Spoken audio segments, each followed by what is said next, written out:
उच्च लक्ष्य की निश्चित प्राप्ति।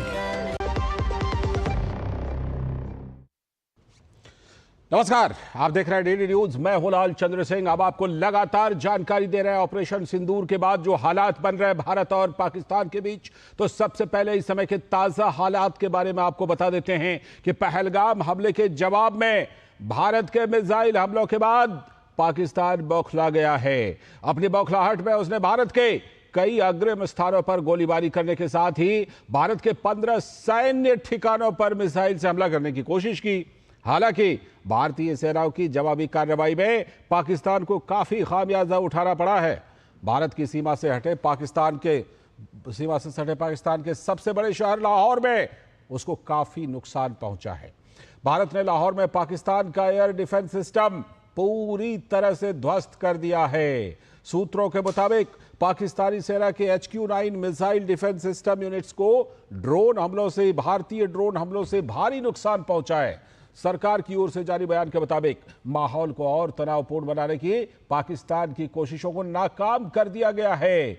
साथ ही भारत ने पाकिस्तान की हरकतों का माकूल जवाब दिया है। सीमा पार से जो गोलीबारी आ रही है, बयान में आगे भी बताया गया है कि 7 और 8 मई की दरमियानी रात को पाकिस्तान ने ड्रोन और मिसाइलों का उपयोग करके अवंतीपुरा, श्रीनगर, जम्मू, पठानकोट, अमृतसर, कपूरथला, जालंधर, लुधियाना, आदमपुर, भटिंडा, चंडीगढ़, नल, फलोदी, उत्तरलाई और भुज सहित उत्तरी और पश्चिमी क्षेत्रों में भारत में कई सैन्य ठिकानों पर हमला करने की कोशिश की थी।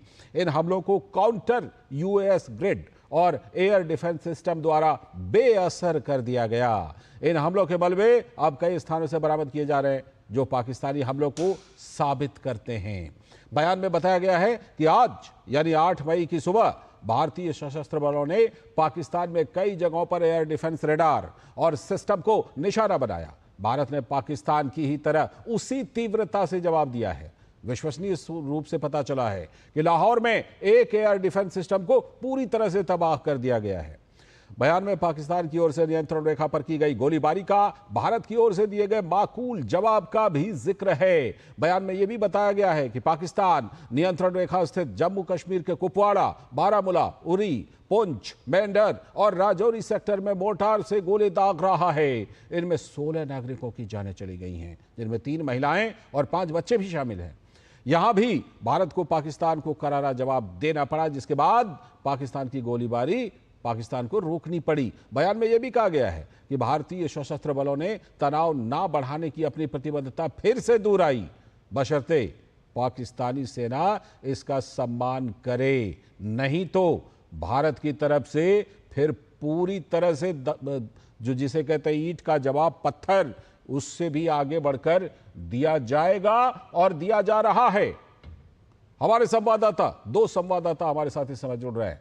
अश्विनी मिश्र जो श्रीनगर में मौजूद हैं और गुरमीत सिंह जो जालंधर में मौजूद है, दोनों हमारे साथ इस समय जुड़ रहे हैं ग्राउंड जीरो से। क्या हालात है? सबसे पहले मैं गुरमीत के पास चलता हूं। गुरमीत, पंजाब के कई शहरों को निशाना बनाने की कोशिश हुई थी पाकिस्तानी सेना के द्वारा।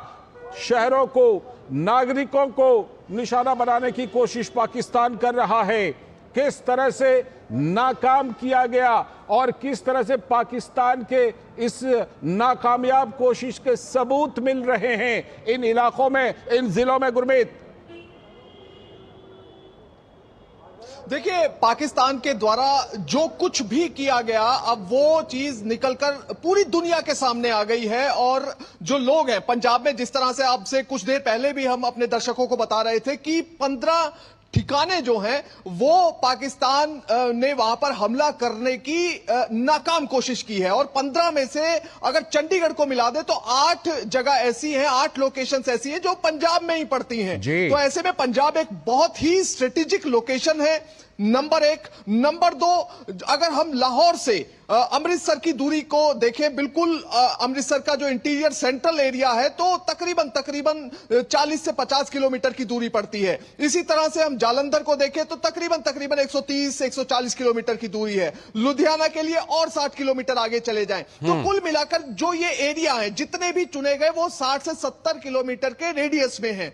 और खास तौर पर रात को ही कुछ लोग जब उन्होंने मैंने धमाकों की आवाज सुनी अमृतसर में, पठानकोट में, गुरदासपुर में। कुछ लोगों का कहना था कि उन्हें धमाके की आवाज आई जी। मगर इसके बावजूद जब कुछ लोग बाहर निकले थोड़ा सा डर भी लगा, मगर उसके बाद जब जिला प्रशासन ने लोगों को कहा कि डरने की कोई बात नहीं है, सभी इलाकों में ब्लैकआउट किया गया और यह कहा गया कि आपकी सुरक्षा में भारतीय सेना तैनात है और साथ में सिर्फ और सिर्फ यह एक प्रैक्टिस की जा रही है। और इसके बाद बिल्कुल स्थिति काम स्थिति हो गई और किसी भी तरह का कोई कोलाहल वाली स्थिति देखने को नहीं मिली। मगर अब जब यह खबर निकलकर सामने आ रही है कि पाकिस्तान की ओर से 15 जगह 15 लोकेशंस पर टारगेट किया गया था।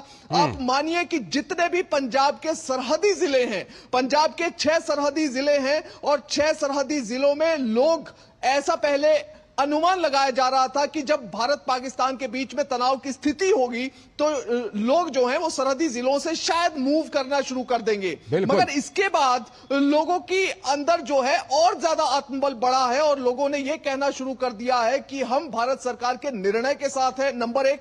इसके साथ ही जो आतंकवाद पर प्रहार भारत की ओर से किया गया है उसकी प्रशंसा पंजाब के लगभग हर जिले, हर गांव में ये जज्बा हर भारतीय का है। और अश्विनी, जिस तरह से कि जो पश्चिमी छोर है, पश्चिमी सीमा है हमारे देश की, वहां पर जिस तरह 15 ठिकानों पर आप अगर देखें तो इसमें जम्मू कश्मीर से लेकर के गुजरात के पुंछ तक है, गुजरात का जो इलाका है वहां तक का इलाका शामिल है। ऐसे में जो अश्विनी जिस तरह के कायराना हरकत बौखलाहट में, फ्रस्ट्रेशन में, कुंठा में पाकिस्तानी सेना ने किया है, उस हरकत के बाद यह कहा जा सकता है जिस तरह से कि आम नागरिकों को भी निशाना बनाया गया है, बॉर्डर पर रहने वाले आम नागरिकों को, कि पाकिस्तान में सिर्फ आतंकी ठिकाने नहीं है, पाकिस्तान एक आतंकी देश है और एक आतंकी देश की तरह व्यवहार कर रहा है पाकिस्तानी सेना और पाकिस्तान की सरकार। और पाकिस्तान पूरा का पूरा वहां की जनता को अगर छोड़ दें तो पाकिस्तान की सरकार और पाकिस्तानी सेना सिर्फ आतंकवादियों को पाल नहीं रही है बल्कि एक आतंकवादी देश की तरह व्यवहार कर रही है। जिस तरह के उनकी हरकतें हैं और जिस तरह की कुंठा, जिस तरह की बौखलाहट, जिस तरह की घबराहट उनके अंदर देखी जा रही है अश्विनी। निश्चित तौर से, और पाकिस्तान यही साबित करने पर अंतर्राष्ट्रीय स्तर पर लगा हुआ कि पाकिस्तान एक दहशतगर्द देश है, पाकिस्तान एक आतंकवादी देश है, पाकिस्तान का राजनीतिक नेतृत्व उद्धत है, पाकिस्तान का राजनीतिक नेतृत्व असंतुलित है, पाकिस्तान का राजनीतिक नेतृत्व डरपोक है, कायर है। क्योंकि पहलगाम की जिस तरीके से कायराना घटना को अंजाम दिया गया, उसके बाद जब भारत ने टारगेटेड, प्रिसाइज और बहुत संयमित तरीके से दहशतगर्दी कैंपों को निशाना बनाया, तो उसके जवाब में पाकिस्तान ये करता है कि भारत के 15 शहरों के रिहायशी और सैन्य ठिकानों को निशाना बनाता है। अच्छी बात यह है कि हमारे यूएस ग्रिड यानी कि अनआर्म्ड सिस्टम का ग्रिड और साथ ही साथ हमारे जो ड्रोन के जरिए और साथ ही साथ हमारे जो एयर डिफेंस है, उन्होंने इन सारे हमलों को नाकाम कर दिया। इन सारे हमलों से कोई क्षति नहीं हुई और उसके मंसूबों पर पानी फिर गया। नापाक मंसूबे दुनिया के सामने उजागर हो गए। निश्चित तौर से अगर देखें लालचंद, तो ये स्थिति पाकिस्तान की एक पिटे हुए देश की है, एक रोते हुए देश की है, घिग्गी बने हुए देश की है। कंगाल देश के पास इतना ज़्यादा हौसला नहीं होता है, लेकिन अब पाकिस्तान जब उसके सामने, जब पूरी दुनिया के सामने एक्सपोज हो गया कि वो दहशतगर्दों को किस तरीके से ट्रेनिंग देता है और उसके बाद किस तरीके से दहशतगर्दों के नमाजे जनाजा में ISI की और सेना के अधिकारी वर्दी पहनकर खड़े होते हैं, उनको जो है पाकिस्तान के झंडे में दफनाया जाता है। तो पाकिस्तान ये पूरी दुनिया के सामने साबित करने में लगा हुआ है कि पाकिस्तान एक आतंकवादी देश है। वहां पर आतंकवादी है वो भाड़े के टट्टू हैं, आतंकवादी है वहां की सेना, वहां की ISI। और कहा जाता है कि हर देश में सेना होती है और पाकिस्तान की सेना के पास एक देश है और उस देश में दहशतगर्दी पलती है। लालचंद, बिल्कुल बिल्कुल, जिस तरह से कि वो भाड़े के टट्टुओं की आड़ में अभी तक वो जो 1000 कट की बात कर रहा था पाकिस्तान, अब बेनकाब बेपर्दा हो रहा है, उसके चेहरे से नकाब हट रहे हैं। और सही आपने कहा कि जब आतंकवादियों के जनाजे को पाकिस्तानी झंडे में लपेट रहे, वो आतंकवादियों के जनाजे में सेना के लोग शामिल हो रहे हैं, सरकार के लोग शामिल हो रहे हैं, तो आतंकवादी देश, इस आतंकवादी देश को दुनिया देखे कि इसका क्या व्यवहार है। पाकिस्तान एक आतंकवादी देश की तरह काम कर रहा है। गुरमीत, जिस तरह से कि आपने बताया कि पंजाब में कई इलाकों में हमले की कोशिश तो की, लेकिन जिस तरह भारत के एयर डिफेंस सिस्टम ने इस कोशिश को नाकाम बना दिया, लेकिन दूसरी तरफ आप देखिए कि चाहे ऑपरेशन सिंदूर हो या फिर लाहौर का जो डिफेंस सिस्टम है, एयर डिफेंस सिस्टम, उसको तबाह करने की बात हो, भारतीय सेना ने जिस तरह से उनके उस तथाकथित एयर डिफेंस सिस्टम को तबाह किया है, उससे यह तो सवाल उठता है कि वो एयर डिफेंस सिस्टम पाकिस्तान ने रखा या कोई खिलौना बनाकर रखा था, जिसे भारतीय सेना ने यूं बिल्कुल हवा में उड़ा दिया और उनके एयर डिफेंस सिस्टम को भेज दिया, चाहे ऑपरेशन सिंदूर में हो या फिर लाहौर तक हो।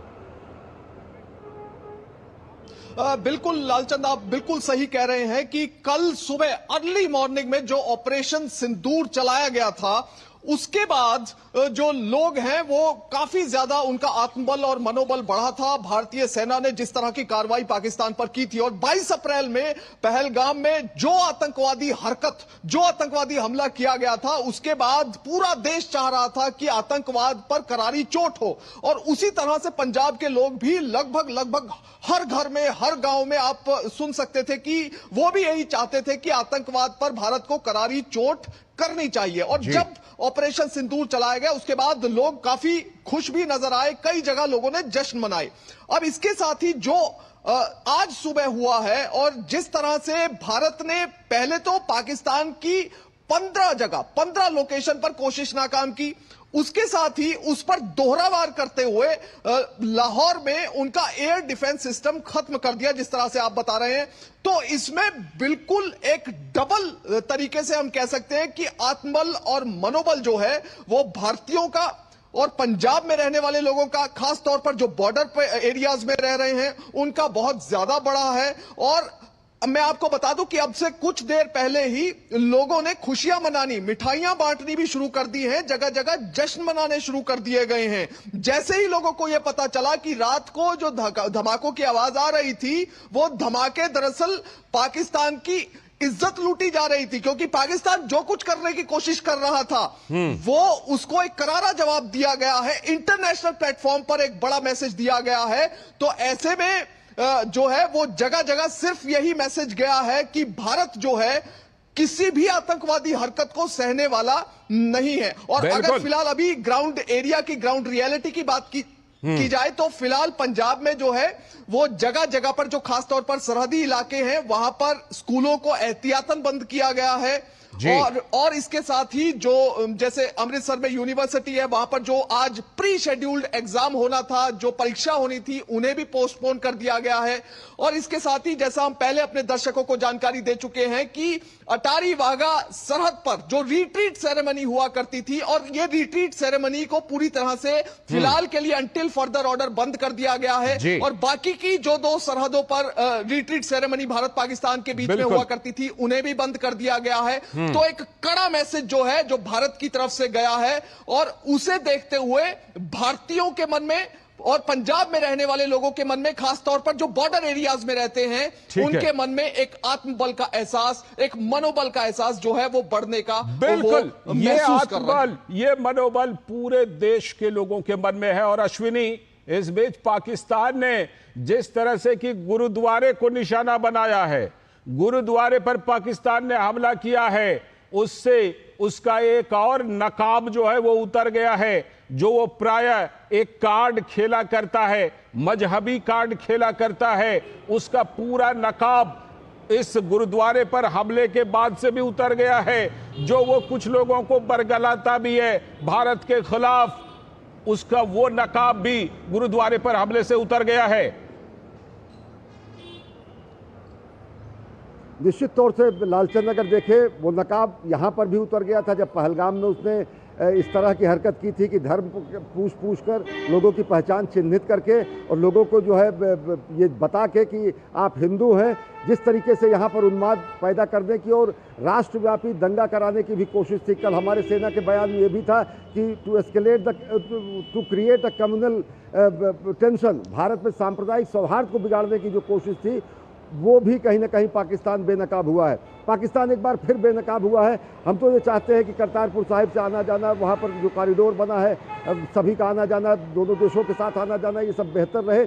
लेकिन पाकिस्तान ने पुंछ में गुरुद्वारे पर हमला किया है। उसका कहना है कि वहाँ पर मस्जिद पर हमला हुआ। दुनिया जानती है मस्जिद पर हमला बहावलपुर में नहीं हुआ है। पाकिस्तान के बहावलपुर में वो आतंकवाद का जो जैश का ठिकाना था उस पर हमला हुआ है। जिस तरीके से मस्जिदों के अंदर ये छिपे हुए तरीके से आतंकवादी संगठनों को पूरा का पूरा पनाह देते हैं, जिस तरीके से अपने सरकारी इदारे के अंदर, सरकारी दफ्तरों के अंदर लश्कर तैयबा के दफ्तर निकलते हैं, जिस तरीके से यहाँ के सेना और आईएसआई के गुर्गे जो है आतंकवादियों की रिक्रूटमेंट यहाँ की सेना में होती है। और जब पूरी दुनिया ये देखती है कि आतंकवादियों के अपने देश के झंडे में आप देकर उसको सम्मान कर रहे हैं, तो फिर कुछ नहीं बचता है। जब आदमी देखता है कि केवल बहावलपुर ही नहीं, सैयदाना बिलाल में भी जो है एक आतंकवादी मारा गया था और वहां पर भी बड़ी संख्या में स्थानीय नेता आईएसआई और सेना के जवान वहां पर पहुंचे थे और उसे सम्मान दिया गया था। तो जिसकी नजर में आतंकवाद सम्मानजनक चीज हो लालचंद, तो आप समझ सकते हैं कि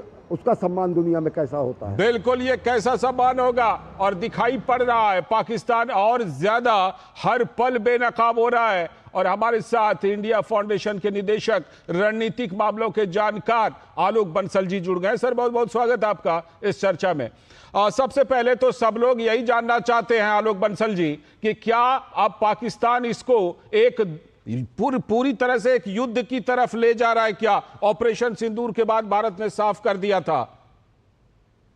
देखिए, ऐसा लगता है कि पाकिस्तान की सेना को अपने आवाम को ये दिखाना पड़ेगा कि वो कुछ कर रहे हैं, और इसके लिए मैंने कल भी कहा था कि वो कुछ ना कुछ कदम जरूर उठाएंगे, भले ही निरपराध निहत्थे जनमानस के ऊपर हमला करें। और इसी तरीके की गतिविधियां हमने देखी कि जिस तरीके से उन्होंने गुरुद्वारे पे हमला किया या महिलाओं और बच्चों को घर के अंदर रहते हुए शहादत के लिए उनकी मृत्यु हुई। तो तरीके की घटनाएं जो हो रही हैं वो यही दर्शा रही हैं कि खिसियानी बिल्ली खंबा नोचे। पर पाकिस्तान की सेना जो अपनी देश के ऊपर इतना प्रभुत्व बनाती है कि अपने देश के सारे रिसोर्सेस में से अधिकांश हिस्सा लेती है, उसको अपनी जनता को ये दिखाना आवश्यक होगा कि वो कुछ कर रहे हैं। और उस कुछ कर रहे हैं उसमें उनका एक प्रोपेगेंडा वॉर भी चल रहा है, जिसमें वो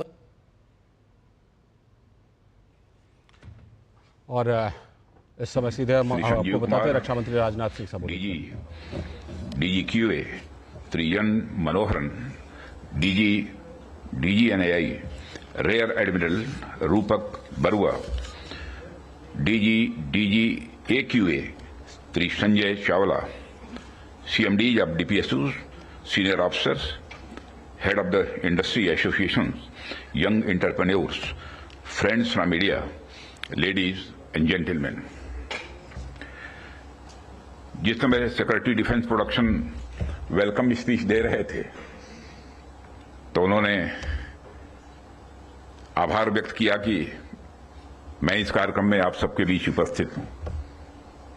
सच्चाई ये है, खैर उन्हें औपचारिकता पूरी करनी थी, पूरी की उन्होंने, लेकिन इस नेशनल क्वालिटी कॉन्क्लेव में आना मुझे बेहद अच्छा लगा है।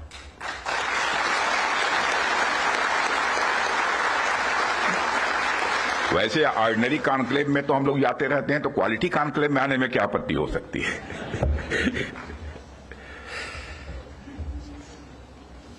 साथियों, सबसे पहले तो मैं हमारी आर्म फोर्सेज ने कल जो कार्रवाई की है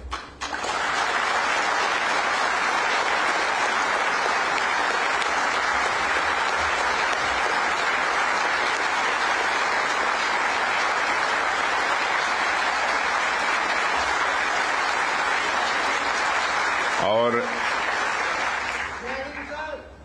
जय हिंद, जो शौर्य और पराक्रम दिखाया है उसके लिए मैं हृदय से बधाई देता हूं।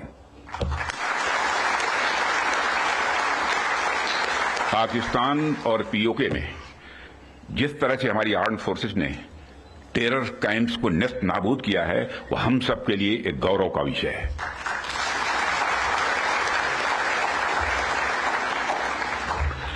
साथियों, आप सभी नेशनल क्वालिटी कॉन्क्लेव का आयोजन ये आपका चल रहा है। क्वालिटी की क्या भूमिका होती है यह क्या रोल अदा करती है, इसका नमूना हमने कल देखा।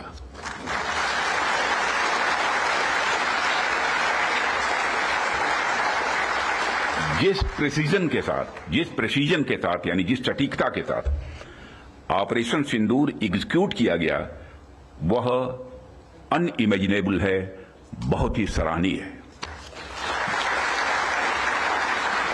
इसमें 9 टेररिस्ट कैंप्स तबाह हुए और अच्छी खासी संख्या में आतंकी मारे गए।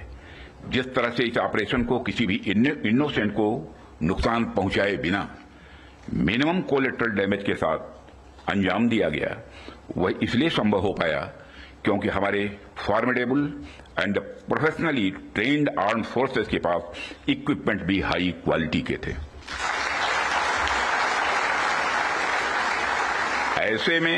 ऐसे में इस क्वालिटी कॉन्क्लेव को मैं बड़े महत्वपूर्ण कॉन्क्लेव के रूप में देखता हूं। मैं इस आयोजन के लिए डिपार्टमेंट ऑफ डिफेंस प्रोडक्शन और इनके secretary defence production Shri Sanjeev Kumar को भी हार्दिक बधाई देता हूं और क्वालिटी एश्योरेंस ऑर्गेनाइजेशंस को भी मैं बधाई देता हूं। साथियों, अभी मैं इस कॉन्क्लेव की थीम देख रहा था, fast tracking of quality assurance through integrated approach and technology enabled processes. आपकी यह थीम मुझे बेहद अच्छी ही नहीं लगी, बल्कि दिलचस्प भी लगी, इंटरेस्टिंग लगी। वैसी भी पूरी दुनिया में इसमें बड़ी तेजी से डिसरप्टिव चेंजेस हो रहे हैं और खासकर डिफेंस सेक्टर में तो लगातार नए नए ट्रांसफॉर्मेशंस ये देखने को मिल रहे हैं।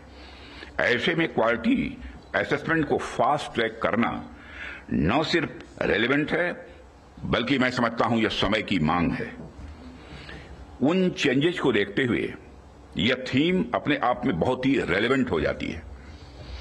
इतनी इंटरेस्टिंग और रेलेवेंट थीम रखने के लिए भी मैं आप सबको बधाई देता हूं। साथियों, अक्सर मुझे आर्म फोर्सेस के अलग अलग कार्यक्रमों में प्रायः जाने का अवसर मिलता है। रिसर्च एंड डेवलपमेंट ऑर्गेनाइजेशंस के इवेंट्स में जाने का भी अवसर मिलता रहता है। प्राइवेट सेक्टर द्वारा आयोजित कार्यक्रमों में भी मैं प्रायः जाता ही रहता हूं, परंतु आज का यह जो मंच है, यह अपने आप में बड़ा अलग है और एक विशिष्ट मंच है।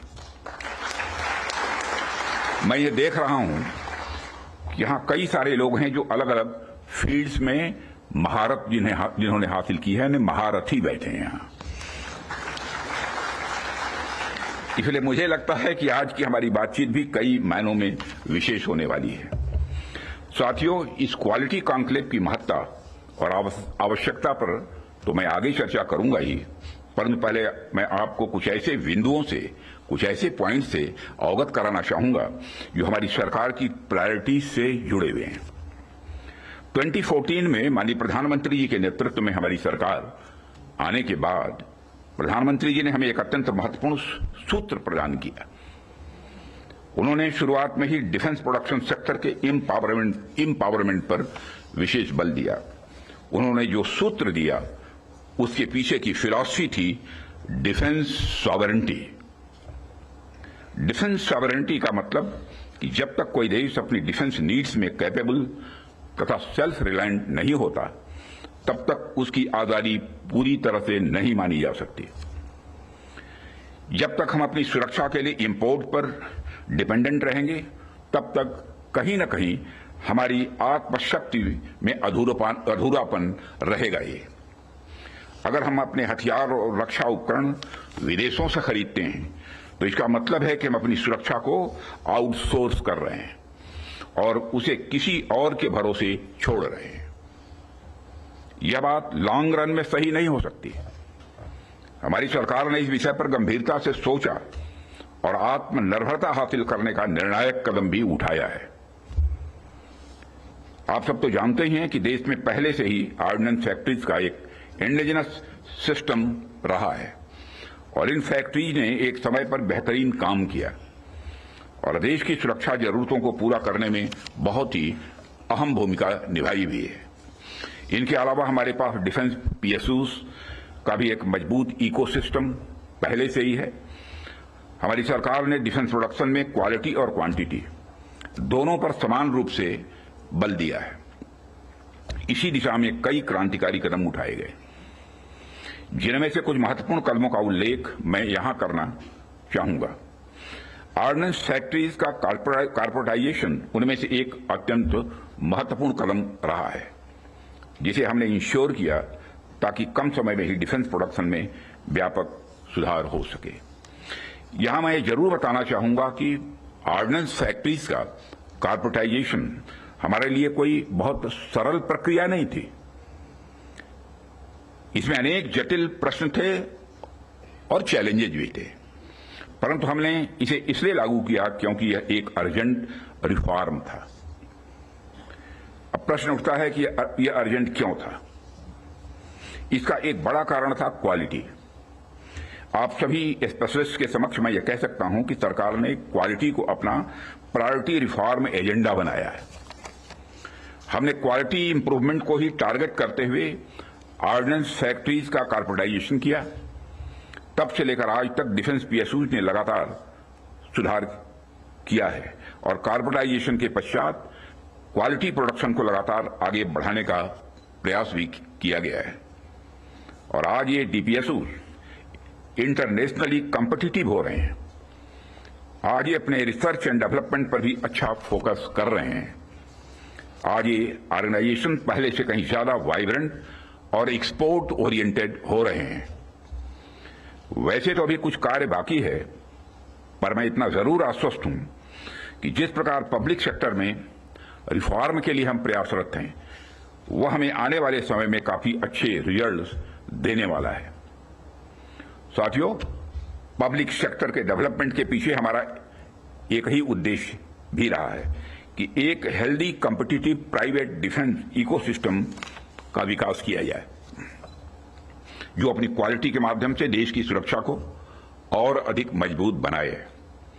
जैसा कि हम सभी जानते हैं कि क्वालिटी को लेकर प्राइवेट सेक्टर की अपनी एक अच्छी खासी इमेज होती है। किसी भी क्षेत्र में प्राइवेट सेक्टर अपनी गुणवत्ता के लिए जाना जाता है।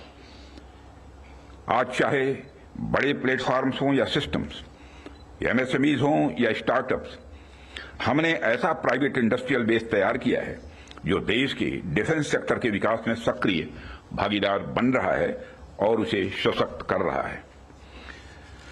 आज रिलीज होने वाले इंडस्ट्री 4 को भी मैं इसी संदर्भ में देख रहा हूं। यह निश्चित रूप से हमें स्मार्ट मैन्युफैक्चरिंग के एक ऐसे एरा में ले जाएगा जहां से हमारे लिए कई नए डायमेंशंस खुलेंगे। इसी तरह जो दूसरे मैनुअल्स आज रिलीज हो रहे हैं हुए हैं, जो एमओयू साइन हुए हैं, उनको भी मैं इसी कंटेक्स्ट में देखता हूं। ये सभी प्रयास केवल सरकार के प्रयास नहीं हैं, बल्कि आप सभी का मिला जुला प्रयास इसमें शामिल है, इसीलिए यह संभव हो पा रहा है। साथियों, जैसा कि आप सभी जानते हैं, आज की दुनिया में सिर्फ प्रोडक्ट नहीं बल्कि एक मजबूत ब्रांड वैल्यू भी जरूरी है। जब मार्केट में असिमेट्रिक इंफॉर्मेशन फैली होती है, तब कंज्यूमर भ्रमित हो जाता है, कंफ्यूज हो जाता है। ऐसे में वही ब्रांड सफल होता है जो कंसिस्टेंट क्वालिटी और रिलायबिलिटी का भरोसा देता है। और यही कारण है कि हमें इंडियन डिफेंस इंडस्ट्री को एक स्ट्रांग और ट्रस्टेड ब्रांड बनाना ही होगा।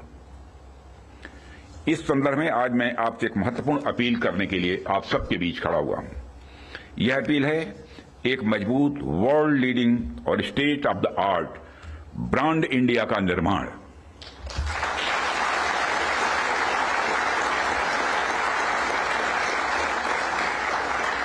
ताकि दुनिया की डिफेंस मार्केट में प्रोडक्ट्स को लेकर जब कंट्रीज के मन में डाउट हो तो वह ब्रांड इंडिया को चूज करे। Whenever in doubt, go for India। यह हमारी यूएसपी होनी चाहिए, यही हमारी यूएसपी होनी चाहिए। ब्रांड इंडिया का मतलब है कि अगर किसी इंडियन कंपनी ने कुछ प्रॉमिस किया है तो होगा ही होगा, होकर ही रहेगा।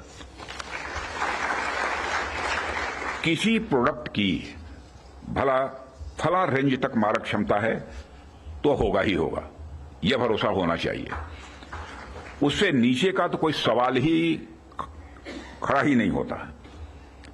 किसी प्रोडक्ट की फला टेम्परेचर तक में काम करने की कैपेसिटी है तो होगी ही होगी, उससे नीचे का तो कोई प्रश्न ही नहीं खड़ा होता।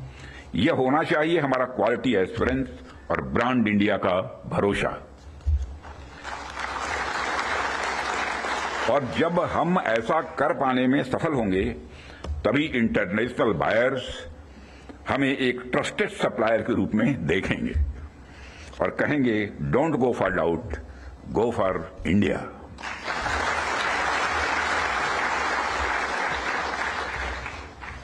साथियों, मैं समझता हूं कि इस दिशा में प्रयास करने का यह सबसे उचित समय है, क्योंकि इस समय जो परिस्थितियां चल रही हैं उसे आप सब देख रहे हैं।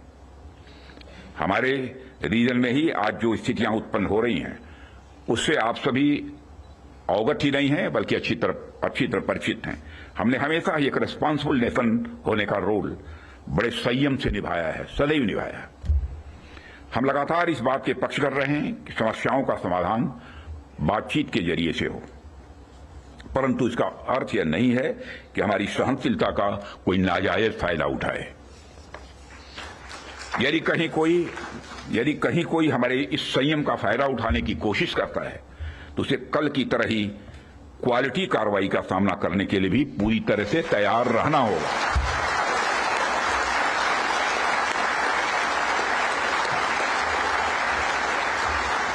कल की तरह ही क्वालिटी कार्रवाई का सामना करने के लिए उसे तैयार रहना होगा। भारत की संप्रभुता की सुरक्षा में कोई भी हद हमारे लिए बाधा नहीं बनेगी, इसका मैं देशवासियों को भरोसा देता हूं। मित्रों, ऐसे रेस्पॉन्सिबल रेस्पॉन्सेस के लिए हम आगे भी पूरी तरह से तैयार हैं, और यदि हमारी यह तैयारी बनी हुई है तो इसमें आपका एक बहुत बड़ा रोल है, बहुत ही महत्वपूर्ण रोल है। इसके लिए मैं आप सबको बधाई देना चाहता हूं, आप सबकी मैं सराहना करता हूं। भारत का यह expanding defence industrial universe, Bharat का यह expanding defence industrial universe Bharat को एक अभूतपूर्व संबल प्रदान कर रहा है। और इसी प्रकार अगर हम आज के ग्लोबल सिनेरियो पर नजर डालें तो ग्लोबल ऑर्डर में हमें बड़े बड़े चेंजेस देखने को मिल रहे हैं। हमारे सामने कई अनसर्टेन डायमेंशंस ओपन हो रहे हैं। यूरोप से लेकर एशिया तक हर जगह कॉन्फ्लिक्ट्स बढ़ते जा रहे हैं। Ukraine Russia conflict, Israel Palestine tension और मिडिल ईस्ट अनरेस्ट ने यह साबित कर दिया है कि ग्लोबल स्टेबिलिटी आज अपने आप में बहुत ही फ्रेजाइल है। अभी पिछले कुछ समय से हमें यूरोपियन यूनियन और नाटो के सिक्योरिटी सिनेरियो में भी काफी हद तक बदलाव देखने को मिल रहा है। जो यूरोपियन यूनियन एक समय पर बड़े स्तर पर नाटो पर डिपेंडेंट था, वही यूरोपियन यूनियन आज बड़े स्तर पर रीअर्मामेंट की ओर तेजी से बढ़ रहा है। जाहिर सी बात है कि जब विकसित देश रीअर्मामेंट की तरफ बढ़ेंगे तो आर्म्स एंड इक्विपमेंट की डिमांड भी स्वाभाविक रूप से बढ़ेगी क्या, बल्कि मैं यह कह सकता हूं कि यह डिमांड लगातार नई ऊंचाइयां छू रही है। हाल ही में मैं Stockholm International Peace Research Institute की एक रिपोर्ट पढ़ रहा था, और अभी कुछ दिन पहले उन्होंने एक रिपोर्ट जारी की है, और उसी रिपोर्ट में यह बताया गया है कि वर्ल्ड मिलिट्री एक्सपेंडिचर 2024 में 2718 बिलियन डॉलर तक पहुंच गया है, जो अपने आप में मैं समझता हूं कि बहुत बड़ी बात है। यदि मैं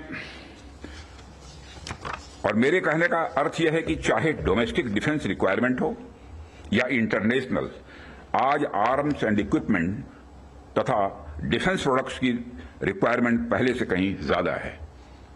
और आपके द्वारा किए जा रहे प्रयासों से इस देश का जो डिफेंस मैन्युफैक्चरिंग सेक्टर है वह ब्रांड इंडिया फिलॉसफी के साथ विश्व में अपना सिक्का जमा सकता है।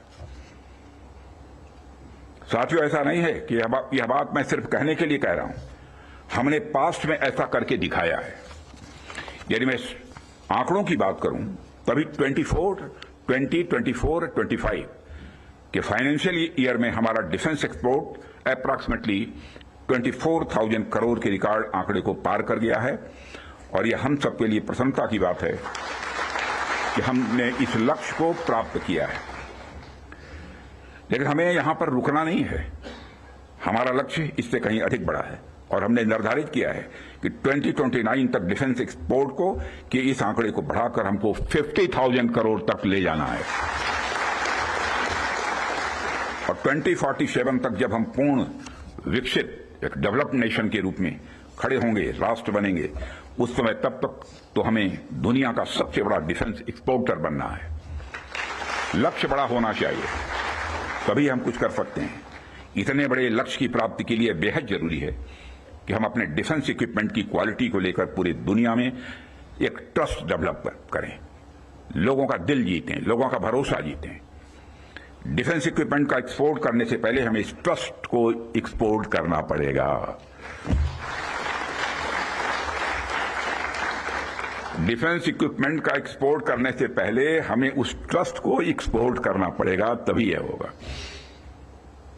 साथियों, उसके लिए हमें क्वालिटी को लेकर किसी पर्टिकुलर डिपार्टमेंट की रिस्पांसिबिलिटी या प्रोडक्शन प्रोसेस के स्टेज तक ही सीमित करके नहीं देखना होगा, बल्कि क्वालिटी हमारी गाइडिंग फिलॉसफी होनी चाहिए, हमारा यह कल्चर होना चाहिए जो डिफेंस मैन्युफैक्चरिंग में शामिल हर डिसीजन, हर डिजाइन और हर प्रोसेस और हर इंडिविजुअल तक अपना इन्फ्लुएंस रखे। हमारा पूरा डिफेंस इकोसिस्टम तभी मजबूत हो सकता है जब हम क्वालिटी बेंचमार्क्स को गंभीरता से लेंगे।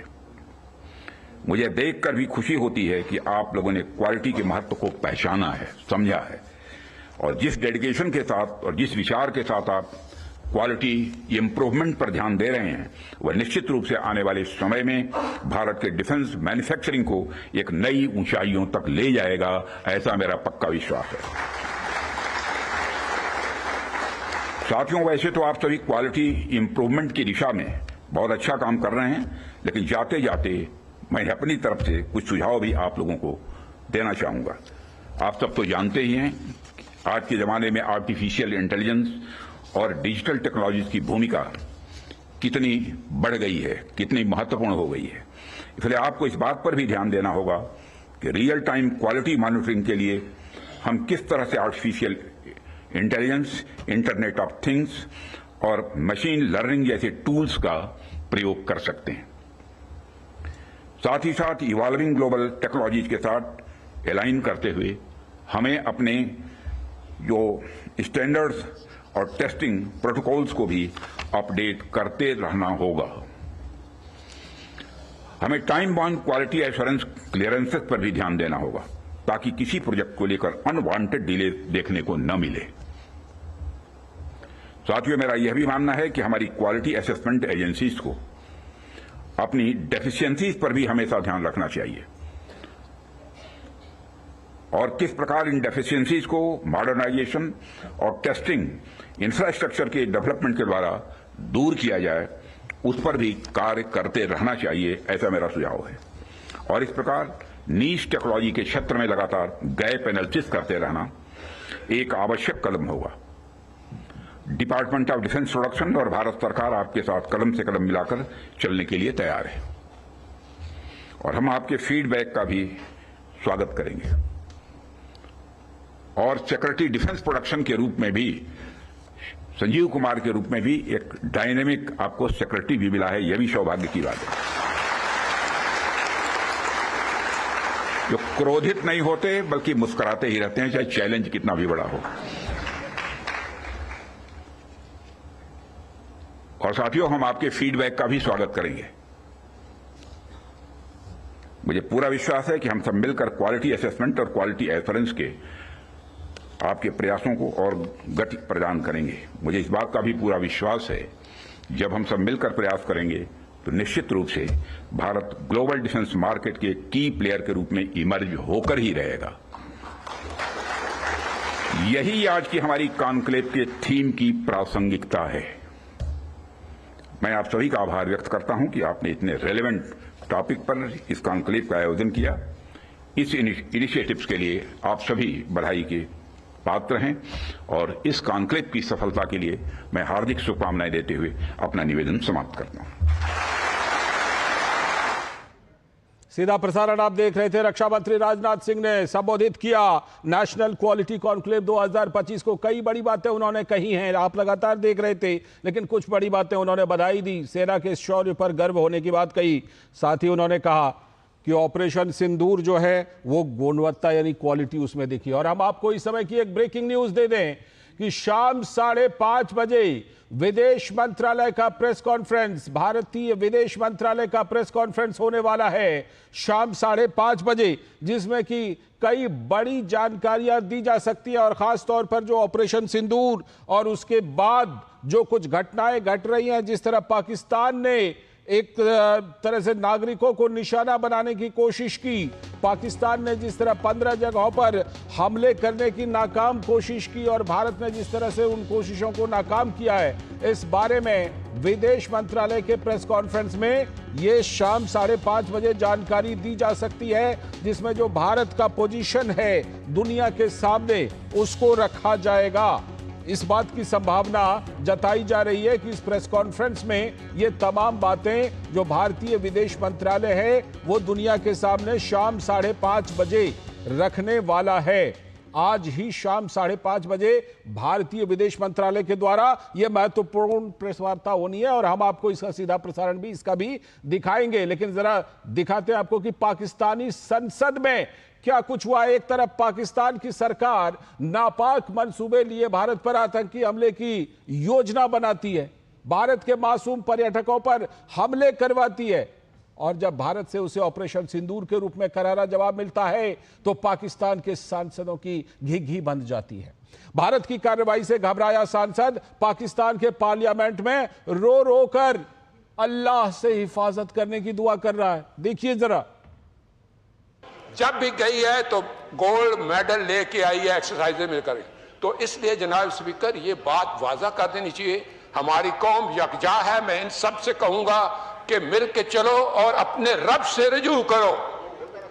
रब काबा, हम तेरे आगे दरख्वास्त करते हैं इस मुल्क की हिफाजत फरमाना जो तूने हमें अता किया है, और ये नबी सल्लल्लाहु अलैहि वसल्लम की दुआओं का है। आपने कायदे आजम को इंग्लैंड में मुलाकात की, ख्वाब में आए और उनको कहा कि जाओ वापस और जाके पाकिस्तान का मामला हल करो। आप खान कलात को ख्वाब में आके ये हुक्म दिया कि तुमने पाकिस्तान की सरना ये मुल्क बन के रहेगा और तुमने तो ये ऐसा बड़ा मौजज़ा है कि अल्लाह पाक ने ये हमें अता किया है और अल्लाह पाक इस मुल्क की हिफाजत फरमाएंगे। दुनिया में जहां भी देखें शायद हमारी कमी है, हम मजबूर हैं, हम गुनाहगार हैं, लेकिन रब काबा हम तेरे हबीब के उम्मती हैं। खुदा का वास्ता हमसे रहम का भला फरमा। आप चले जाएं उधर फिलिस्तीन में चले जाएं, कश्मीर में चले जाएं, जहां भी जाएंगे मुसलमानों के साथ वो ऐसे रो रहा है जो हम सोच भी नहीं सकते हैं। तो तू हमें माफ कर दे, हम तेरे आगे सर झुकाते हैं, माफी मांगते हैं। नहीं, इसमें दो राय नहीं है मौला कि हम बड़े गुनाहगार हैं, लेकिन तेरी रहमत बहुत वसी है। तू रहमत का एक जर्रा भी कह रहे गुनहगार है और दुआ भी कर रहे हैं, तो अल्लाह भी दुआ उन्हीं की सुनेंगे जो नेकी के रास्ते पर चलेंगे। बहरहाल वक्त है एक ब्रेक का। ब्रेक के बाद जब लौटेंगे तो आपको कुछ ब्रेकिंग न्यूज बताएंगे। अभी वक्त है एक छोटे से ब्रेक का।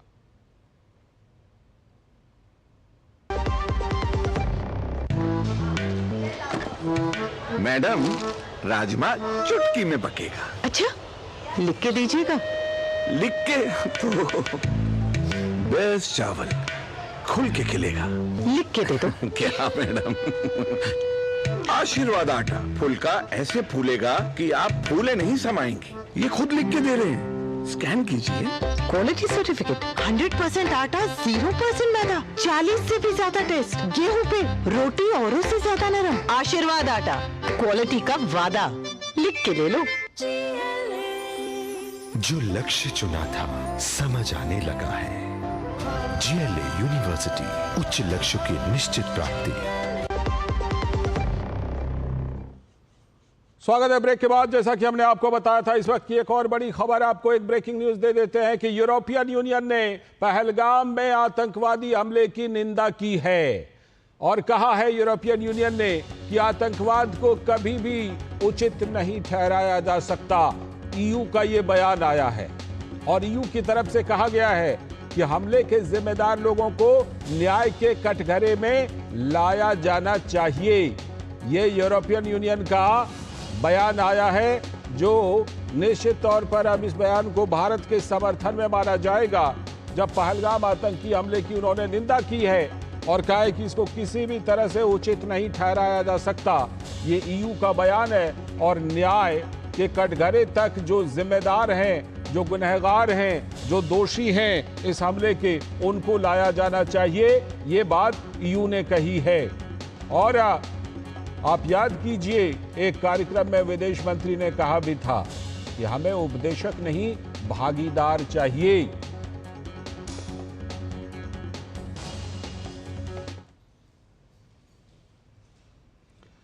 तो ये ब्रेकिंग न्यूज। इस समय हम आपको सीधे फिर लिए चलते हैं अपने मेहमान आलोक बंसल जी के पास, जो हमारे साथ जुड़े हुए हैं, रणनीतिक मामलों के जानकार, और हमारे दोनों संवाददाता भी, गुरमीत सिंह और अश्विनी मिश्र। मैं आलोक जी की बात तो उस समय अधूरी रह गई थी, पहले उन्हीं के पास चलता हूं। आलोक जी, सभी के मन में ये बात है कि क्या पाकिस्तान अब इसको जिस तरह की हरकतें कर रहा है, कल रात जिस तरह की हरकतें की, जिस तरफ वो जा रहा है, भले ही उसकी औकात ना हो, लेकिन क्या पाकिस्तान अब इस पूरे मामले को किसी तरह के एक जिसे कहते हैं फुल फ्लेज्ड वॉर, युद्ध की तरफ ले जाता हुआ दिख रहा है क्या?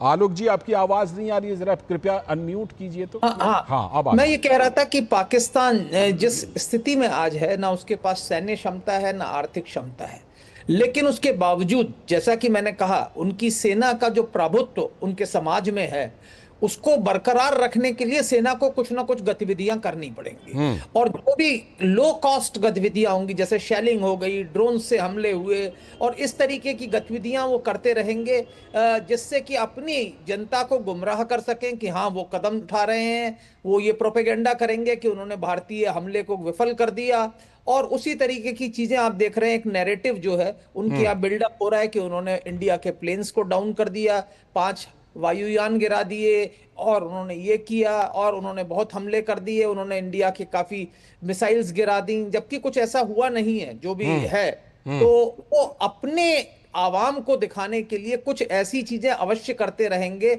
जिससे कि आवाम को लगे कि वो कुछ कर रहे हैं। और साथ ही साथ वो युद्ध विराम भी चाहेंगे, लेकिन उसके लिए वो ऐसा दिखाना चाहेंगे कि हाँ, दोनों ने बराबरी के लेवल पे इस डिस्कशन को किया है और हमने उसको युद्ध विराम को किया है। ये बात चल रही है, और मुझे लगता है कि पाकिस्तान, जैसा कि आपने संसद में दिखाया कि उनके सांसद भी इस बात को मान रहे हैं कि पाकिस्तान ने बहुत गलतियां की हैं, बहुत वो किया है, और पाकिस्तान के यहाँ जो अंदरूनी हालात हैं वो मेरे ख्याल से ज्यादा नुकसानदायक है। और जैसा मैंने पहले भी कहा था कि कोई भी युद्ध से जितना नुकसान होगा पाकिस्तान का, उन सबसे ज्यादा नुकसान उसका अकेले इंडस वाटर ट्रीटी के अवेयर्स से।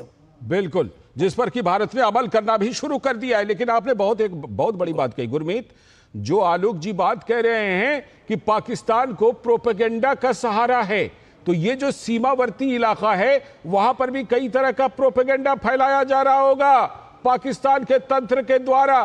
तो लोग इस प्रोपेगेंडा से कैसे बचें, इसके लिए भी कुछ तैयारियां प्रशासन ने की हैं वहां पर, खासतौर पर सीमावर्ती इलाकों में।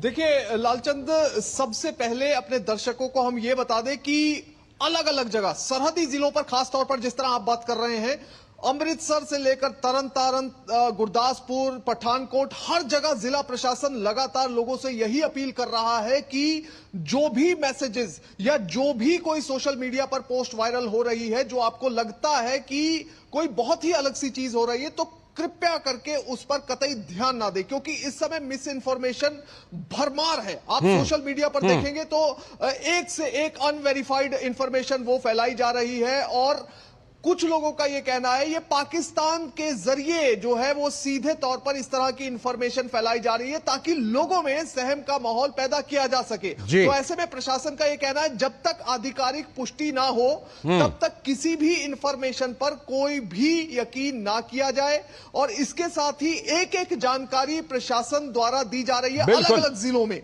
और अलग अलग हेल्पलाइन नंबर भी जारी किए जा रहे हैं ताकि अगर लोगों को किसी चीज का संशय है रात बेरात दिन में, तो वो सीधा प्रशासन को हेल्पलाइन पर कॉल कर सकते हैं और अपने संशय को दूर कर सकते हैं। ठीक है, मैं इस सवाल के साथ और इसमें कुछ और चीजें शामिल कर अश्विनी के पास भी आऊंगा।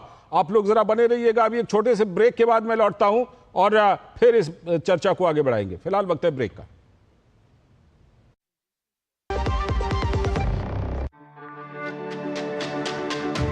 मेरी पसंद, मेरी पसंद, मेरी पसंद, मेरी पसंद, हमारी पसंद, हम सबकी पसंद। मजबूत देश का मजबूत सरिया हो गया स्टील। जो लक्ष्य चुना था समझ आने लगा है। जीएलए यूनिवर्सिटी, उच्च लक्ष्य की निश्चित प्राप्ति। स्वागत है आपका ब्रेक के बाद, और लगातार ब्रेकिंग खबरें भी आ रही हैं। तो एक और ब्रेकिंग खबर, सीमा पर तनाव को देखते हुए अमृतसर प्रशासन अलर्ट है।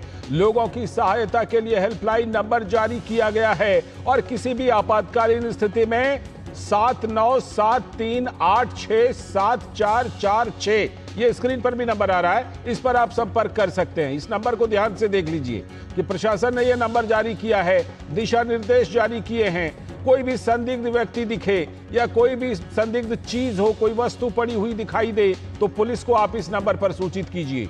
और सुरक्षा के लिए पुलिस, SQAD और क्विक रिस्पांस टीमें यानी QRT तैनात कर दी गई हैं। अफवाहों से दूर रहने और निराधार समाचार साझा ना करने की भी अपील की गई है। और किसी भी घटना के बारे में अगर सटीक जानकारी लेनी हो तो 112 नंबर पर डायल कीजिए। जिले में आवश्यक वस्तुओं की कमी नहीं है, कालाबाजारी में शामिल लोगों को भी चेतावनी दी गई है। इस समय सीधे मैं फिर से रुख करता हूं जरा अश्विनी मिश्र हमारे संवाददाता हैं। अश्विनी, अभी हमने गुरमीत से चर्चा की कि किस तरह से जो ये प्रोपेगेंडा वॉर है उसका भी मुकाबला करना बेहद जरूरी होता है ऐसे संवेदनशील मौकों पर, और पंजाब में ये तमाम पुख्ता इंतजाम जिसके बारे में अभी हमने नंबर भी बताए अपने दर्शकों को। अश्विनी, जिन सीमावर्ती इलाकों में आप जम्मू कश्मीर में जो सीमावर्ती इलाकों की खबरें हैं, वहां पर भी प्रोपेगेंडा वॉर पाकिस्तान, क्योंकि वो उसका एक हथियार है, उस हथियार जिसे कहते हैं ना कि उसका वो सबसे ज्यादा इस्तेमाल करता है, उसके मुकाबले के लिए वहां पर किस तरह की तैयारी है अश्विनी? लालचंद, अगर देखें तो कल यहाँ पर पुलिस ने बाकायदा रिलीज जारी करके ये कहा है कि किसी भी तरीके के ऐसे अनवेरीफाइड चीज़ों को अपलोड न किया जाए, उन पर कमेंट न किया जाए, उनको वायरल न किया जाए, उनको प्रसारित न किया जाए, और बहुत सारी ऐसी अफवाह भरी जो बातें हैं जो कहीं और से भी जनरेट हो रही है उनको प्रसारित न किया जाए, और अगर कोई करता है तो उनके खिलाफ विधिपूर्वक विधिसम्मत कार्रवाई भी की जाएगी। अगर यहाँ की बात करें तो घाटी में तो अफवाहों का एक अलग अफवाह तंत्र है, अलग तरीके से यहाँ पर पूरा का पूरा नैरेटिव सीमा पार से गढ़ा जाता है, और जो यहाँ पर प्रसारित किया जाता है बहुत सुनियोजित और संगठित तरीके से। अब मैं कल की ही बात बताऊं या इसके पहले की बात बताऊं, जब पहलगाम हमले की बात थी, MVS कुमार जो लेफ्टिनेंट जनरल यहाँ जिनका सुपर एनुएशन हो रहा था, सेवानिवृत्त हो रहे थे, यहाँ पर पूरी तरीके से सीमा पार से चलाया गया कि उनको दंडित किया गया है, उनको कोर्ट मार्शल किया गया, उनको गिरफ्तार कर लिया गया, उनको हटा दिया गया। सच्चाई ये थी कि वो सेवानिवृत्त हो रहे थे। कल जब स्ट्राइक की बातें सामने आई हैं, तो पाकिस्तान के प्रचार माध्यमों द्वारा बताया गया कि यहाँ पर ब्रिगेड कमांड को उड़ा दिया गया है, श्रीनगर हवाई अड्डे को ध्वस्त कर दिया गया, अनेक ऐसी अफवाह भरी चीजें जिनका जिक्र करना भी एकदम लाजमी नहीं है। और सबसे बड़ी बात मैं ये बताऊं कि उस अफवाह पर सबसे केवल आमने सामने का कन्वेंशनल युद्ध का समय नहीं है। 10 लाख से ज्यादा साइबर अटैक पाकिस्तान कर चुका है हमारे इस एयर स्ट्राइक के बाद, हमारे इस सीमित कार्रवाई के पहले ही। अगर देखें तो किस तरीके से पूरा का पूरा वारफेयर चल रहा है, उसमें प्रोपेगेंडा का बहुत तगड़ा इस्तेमाल होता है, जिससे कि कहीं ना कहीं रोष, आक्रोश, जनमत या फिर जनमत का विचलन, विपथन, इस तरीके की कार्रवाइयां की जाती है। लालचंद जी, एक चीज मैं और जानना चाहूंगा, आलोक बंसल जी इस बार में ज्यादा जो है बेहतर तरीके से दे सकेंगे। हालांकि अब आलोक जी हमारे साथ इस समय नहीं है, आलोक जी इस समय नहीं है हमारे साथ, आलोक जी इस समय नहीं है, लेकिन जुड़ेंगे तो जरूर हम उनसे इस बारे में चर्चा करेंगे। बस लालचंद जी, बस हाँ, मैं एक चीज़ मैं ये शेयर करना चाह रहा था और उस पर तस्दीक भी करना चाह रहा था। अभी इस बात की पुष्टि नहीं हुई है कि किन तरीकों से पाकिस्तान के इस हवाई हमले को नाकाम किया गया है, लेकिन हमारा जो एयर डिफेंस सिस्टम है, ठीक है, S-400, अगर उसकी बात करें तो उसका नाम सुदर्शन है। सुदर्शन 400 किलोमीटर तक की किसी भी उड़ने वाली चीज को जमींदोज कर सकता है। ठीक है, ये हमारी क्षमता है। अश्विनी, फिलहाल शुक्रिया। 9 इलाकों को जमींदोज किया, वहां का एयर सिस्टम भी हमने ध्वस्त किया। ठीक है, तो किस तरीके, ठीक है, फिलहाल शुक्रिया। हम जुड़ेंगे और चर्चा करते रहेंगे। फिलहाल शुक्रिया अश्विनी और गुरमीत, आप सभी का। और इसके साथ ही इस पेशकश में इतना ही, लेकिन डीडी न्यूज पर खबरों का सिलसिला लगातार जारी है, हम लगातार आपको अपडेट देते रहेंगे। फिलहाल इतना ही, नमस्कार।